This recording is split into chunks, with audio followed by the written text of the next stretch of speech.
Okay, so recently I was sent an ACEPC mini PC for review and I was really impressed with it. I have been offered some other mini PCs, but as they were very similar, I didn't take them up on the offer.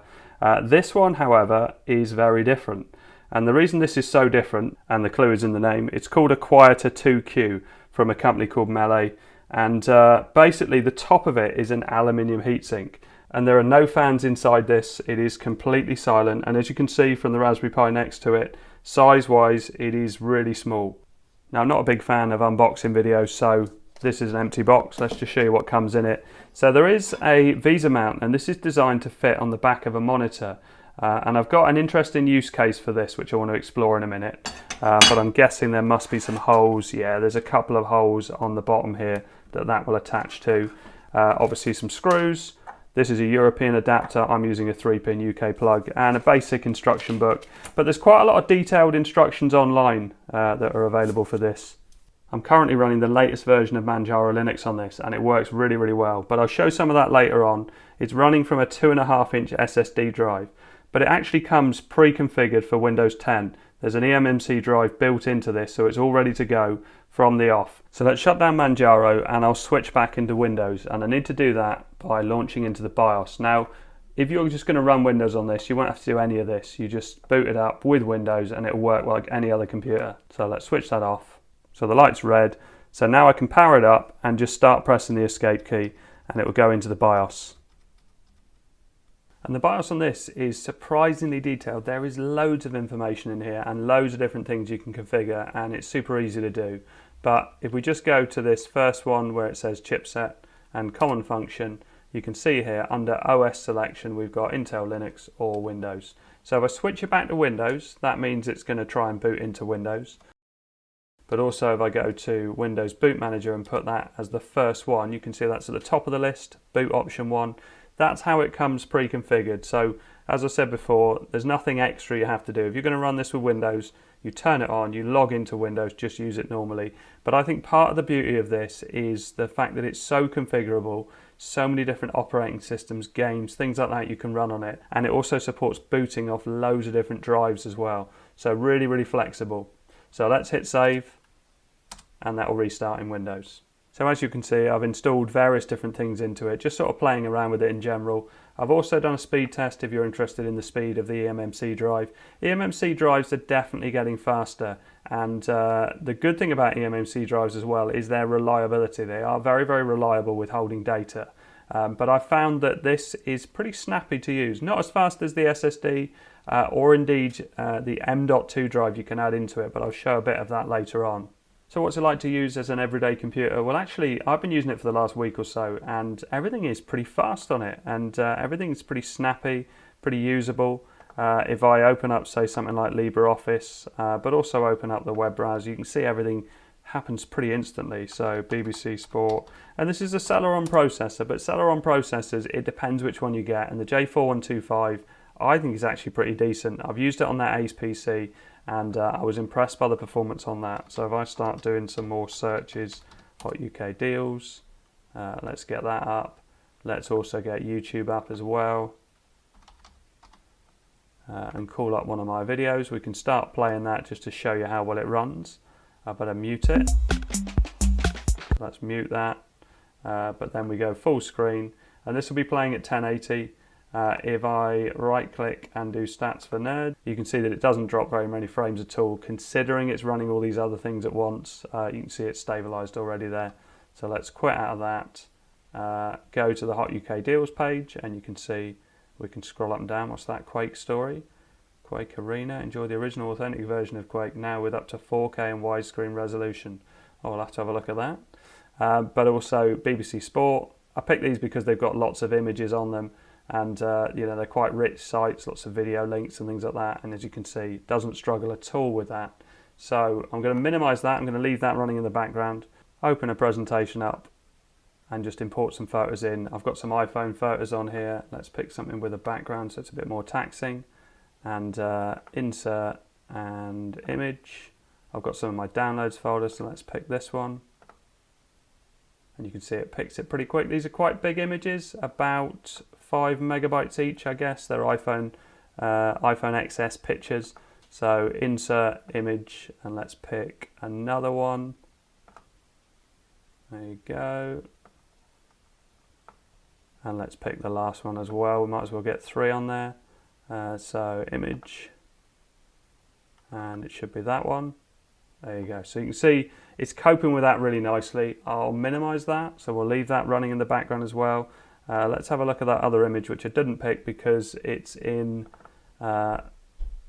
portrait mode. And this is a portrait panoramic picture, so you can see that it looks really detailed. So it is actually quite a big image, and yet it copes with it, scrolls and zooms in nice and fast. So that's what it's like for productivity and web browsing, and I really wanted to try out games on it. And one of the things I installed was Steam. I've also installed Steam in Linux as well because I wanted to play around with that, because the new Steam Deck is going to use Linux for Windows games, and I was surprised at some of the results, but I'll show some of that later on. And for games, because some of these games are a bit more taxing, I'm going to lower the resolution of the desktop to 720. So let's go display settings and drop that down to 720 and keep changes. So now when I go back into Steam, let's close down the web browser because we don't want any extra things running while we're gaming.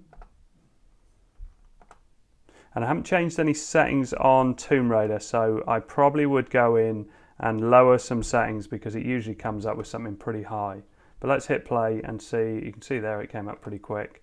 I'm using my Xbox controller, which is a wireless controller, but it comes with a USB dongle. It's just much easier because there's no pairing involved. If you switch joysticks a lot, it's really, really handy.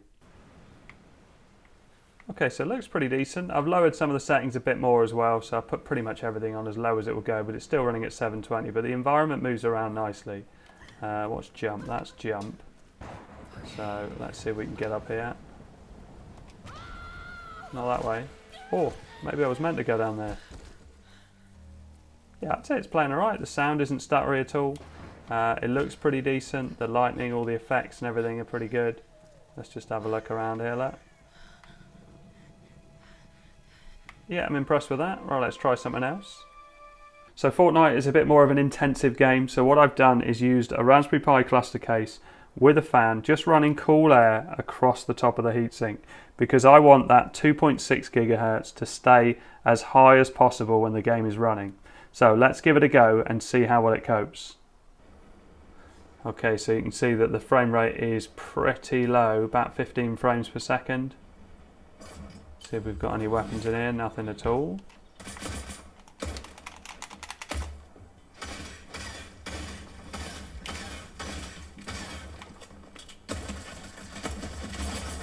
Well, I managed to get a kill. Oh, and they've got a decent weapon as well. Is there anybody else around here? The frame rate is pretty low. It says 30 frames per second there, but when you start moving around, it's certainly nowhere near that. Yeah, and when the detail levels are this low, oh, what a weapon. Wow, that is a great weapon. Oh, something there, look. Let's drive into the next area and see if we can find someone else. Now let's get a different vehicle. Let's get into the next area as I've got this amazing weapon.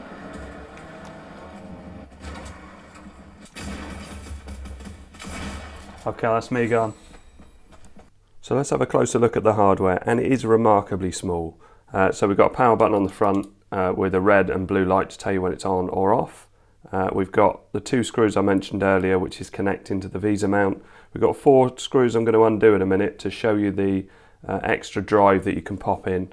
So on the back, we've got a USB 3 socket, 4 in total. Then we've got 2 HDMI sockets. This is a USB-C socket, which is great for a charger because USB-Cs are quite nice and strong and obviously very popular.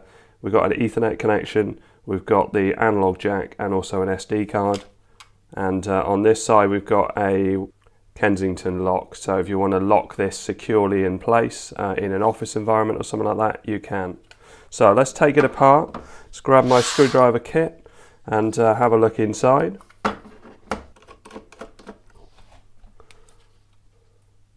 Yeah, so that comes off very simply.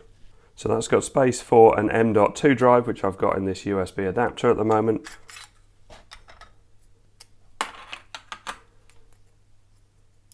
and that would slot into here. You can see that's going to make a good connection. I'm not going to put mine in because I've got something else on there. But once you've got it in place, you put this silicone pad on top of it between the metal of the outer casing. But it is remarkable how they fit all this in and keep it silent. And obviously the big thing is this heatsink on the top, this aluminium heatsink. There is a warning on here about this getting hot. It really doesn't get that hot at all. It certainly doesn't get too hot to touch in my experience. So let's try a different operating system. Let's go back to Manjaro, which I showed at the start of the video. So this is an SSD drive with a USB to SATA connection. So faster than the eMMC drive inside it, but not as fast as the M.2 that you can have internally. So let's power it on, but I need to press escape because I'm using a different operating system. So keep pressing escape, and once again we enter the BIOS, and we need to go to chipset and common function, and then OS selection and Linux. Linux will be pretty much every other OS other than Windows. So press escape, go to boot. Luckily Manjaro is labelled here, you can see the third one. So if I press boot option 1 and then pick Manjaro, there you go, that moves right up to the top. Let's go to save and yes. And as you can see, it boots into Manjaro. I've also got, on this little SD card in an SD card reader, I've got Batocera, which is a multi-game emulator system. So if I pop that into one of the USB sockets, I'm going to show a bit more of Manjaro first. I could put the SD card directly in the slot. When you think about how much storage you can have, so 128GB internal storage, you can have the M.2 drive, which can be up to 2TB, and a micro SD, which I think goes up to about 1TB. It might be more than that at the moment, but you could have a huge amount of storage inside the device. So you don't need these things hanging out. This is just the way I've got it because of the drives I've got. You could have it all internally in a tiny little device, but running multiple operating systems just by changing it in the BIOS very, very simply. Right, let's go back into screen capture. So you can see this nice welcome screen. If I press the Windows key, it goes to full screen, but that's the way you switch in between your multiple desktops and also access the apps. I can also start typing as well. So if I type on this screen, so say I started typing Firefox or Dolphin, you can see that it comes up and you can launch the app that way. But I'm going to go back into this, open up files and show you this Batocera. So this is the Batocera drive and share. So this is where you put your ROMs. So if I go to here, this is all on the same micro SD card that I've just plugged in. But if I go to ROMs and I go to something like, have I got a Dreamcast one in there? Yeah, Dreamcast, you can see there's a ROM in there. And I've also put in a PSP ROM as well. So if I open that up. So that means that that's all completely self-contained, and I can take this Batocera stick out and I can put it into pretty much any Windows or x86 computer, and it will just boot up with a multi-game operating system, but I'll show that in a minute. So let's close that down. Let's have a look at what I've got installed in here. So if I click on the bottom little dots here, you can see various different things that I've installed. Couldn't get Grand Theft Auto Vice City to work. This is installed with Steam, and it's using Proton as a compatibility layer, and this is the same way that the new Steam Deck is going to run Windows games. And I was amazed at what works on it. Moto Racer is a very old game. Flat Out 2 is a pretty old game as well. And both of them work really well. But also Super Recalbox, which is a more modern game, also works fine. So let's launch Steam. And I've got my controller plugged in. Let's just close this down. And under Steam and Settings and Steam Play, this is the bit you need to enable. Enable Steam Play for all other titles. And you can see here you've got different settings that you can run it with, and I haven't gone through any of the settings, I just left it on experimental. But the compatibility with Windows games is great. So let's go back out of that, go to my library and show things. So these are games that I've had and installed on a Windows computer back in the day. So Flat Out 2, let's have a look at that and see how well that runs. So all the menus are nice and fast. And the sound is great. And lovely and smooth. I haven't messed about with any of the settings. Not the best cornering. But yeah, really pleased with this one. It is a great game and is running very, very well on this mini PC. Let's go through the garage. Let's try something else. So Moto Racer Collection is quite an old game, goes back a long way, and you'll see this from the menus in a second when it starts up, but still works perfectly well. And there's one particular bit on Moto Racer 3, which was the whole reason I bought this collection. It wasn't very expensive, which is the Trials bike bit, which is really good, and I wish someone would replicate this on a more modern system. You can see all of these menus and everything look very Windows 95. But I haven't changed anything, just hit play. And it sorts itself all out, full screen on my 1080 display. And with this, you can move around with the keyboard. You can use joystick for this as well, but you also have accelerate. You've got like a jump bit as well, like a wheelie which hops up. And it's really enjoyable to play. So you can see I've got a hop here, and I can move slowly in, and then I can flip myself up. It just is a great game.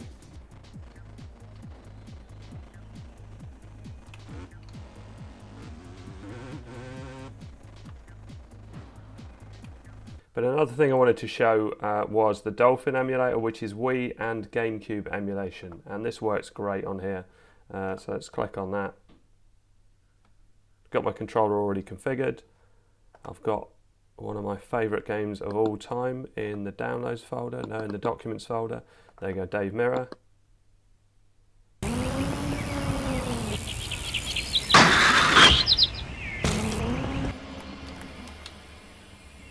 And as you can see, it's working brilliantly, lovely and smooth, just as it should be.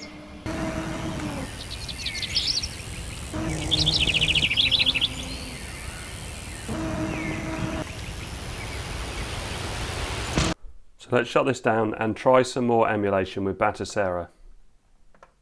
So I'm back in the BIOS by pressing escape on boot, and you can see that we're still on Linux, which is fine, but we need to change boot to be the SD card reader, which is this one here. So we tap the first one and then go SD reader, save, and yes. And as you can see, it's launched into Batocera, and as I flick through, you can see the systems that I put ROMs in there for. It also comes with a few ROMs anyway, but something like GameCube, if I click on that, you can see I've put Smuggler's Run in there. If I go back and try Dreamcast, you can see Zombies Revenge, PlayStation 2. I haven't tried PlayStation 2 on this yet, but I put Burnout 3 in there to see what it looks like. Okay, so let's try a bit of PSP first. Grand Theft Auto Vice City Stories. Yeah, as you can see, nice and smooth. Now you could try this on a much higher resolution, but I'm just leaving it stock at the moment. So this is the 1x resolution. But you could probably go up quite a bit on this. But as you can see, lovely and fast, no slowdown, very smooth. So this is Destruction Derby on the N64, which I do have trouble running this on the Raspberry Pi. A lot of N64 games run really fine on the Raspberry Pi, but this one and a few others definitely don't. So let's see how this runs on this mini PC. All the sound is perfect. Yeah, and I can see straight away there's no slowdown on this. It's something to do with the effects that you get, so some of the effects in the sky, although I don't see the effects, the sort of lens flares, so maybe this emulator gets rid of that to improve performance. That wasn't great, but yeah, that's definitely running fine. No issues with that at all. So I've already tried Dolphin as a standalone, but let's try it in Batocera. Smuggler's Run. Okay, so all the intro videos, all the sound, everything was perfect. Let's see what the gameplay is like. Yeah, that feels nice and responsive. Yeah, lovely and smooth. Just play it for a little bit longer just to see how it does. Yeah, no issues with that at all. The handling is great. Now everything so far has worked just great, but the PlayStation 2 emulator needed BIOS files, and so I downloaded a 260 gig file which contained all the BIOS files, put them in the BIOS folder, just the same way as I did the ROMs earlier on, and now PS2 does launch, but unfortunately runs very slow. So I've got Burnout 3. Probably some other games may work, as the GameCube works so well. You could try some other games on PS2, but also remember, I haven't changed any of these settings. I'm using everything stock. I've not tried to optimize it or anything like that. I just figured I'd use it straight out and see how well it ran. And it was a shame because all of this was working really nicely. All the intros, all the music, all the menus, everything was smooth. But when you get to the game, well, I'll show you what happens. You're listening to Crash FM, and all I can say is I have... There you go, you can hear the audio get slow already. Which is quite comical. Did not have static yet. I don't understand. So that's enough of that. So let's close it down and let's quit out of that because I'm going to go back into Windows because there's something else I wanted to show. So I can unplug everything else. So that was Batocera running from an SD card in a card reader. That's my joystick adapter. So I've just got basically the keyboard adapter in here now. And let's press escape when it's booting up and change it to enable Windows. And let's boot Windows Boot Manager and save that. Because as you'll see, I've managed to install Windows 11 on it. It does say that it officially supports it, and I thought I'd give it a try. This is the insider version. So this is Windows 11.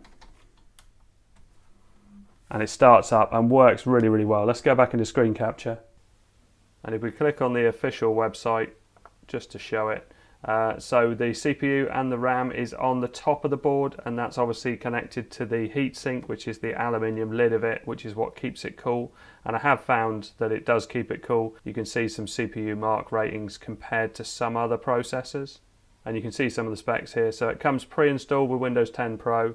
It's got 8 gig of RAM and 128 gig eMMC storage built in. Intel UHD graphics, which is capable of 4K 60 Hz. If you're interested, the sizes are listed on here. Fanless design, which is what appealed to me. I really love the fact that it's a silent computer. 2 HDMI outputs as well. 4 USB 3, M.2 SSD and micro SD card options. Gigabit Ethernet, dual band Wi-Fi and Bluetooth 4.2. So I've really enjoyed trying out this mini PC. I just really like the fact that it's silent, but also it's so tiny.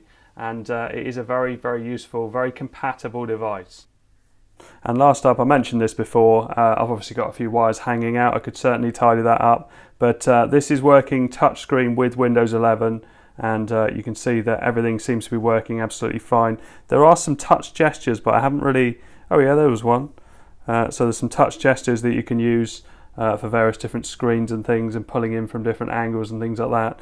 But all of that seems to be working fine. Keyboard's not working on this, but there's probably a setting I have to change on it. But if I spin this around, try not to drop it. So this is the mount that I was talking about earlier on. And all I've got is power going into this. So you could get this to work with a power bank, but I'm using mains power at the moment. The thing is, my power bank isn't the right voltage for this device, but it's just got an HDMI cable and a single USB cable which does the touch. Yeah, I'm super impressed with it. Anyway, I hope all this helps. Thanks very much for watching. Please like and subscribe.